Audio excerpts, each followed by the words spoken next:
सेव्यमान पावनाङ्घ्रिपङ्कजं ज्ञानयज्ञसूत्रमिन्दुशेखरं कृपाकरं नारदादियोगिवृन्दवन्दितं दिगम्बरं काशिकापुराधिनाथ कालभैरवं भजे।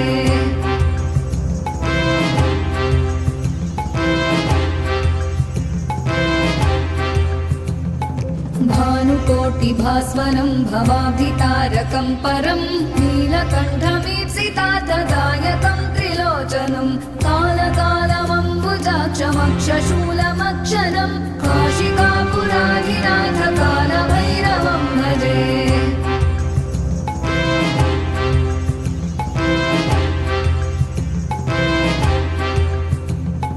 शूलटङ्कपाशदण्डपाणिमादिकारणं श्यामकायमादिदेवमक्षरं निरामयं भीमविक्रमं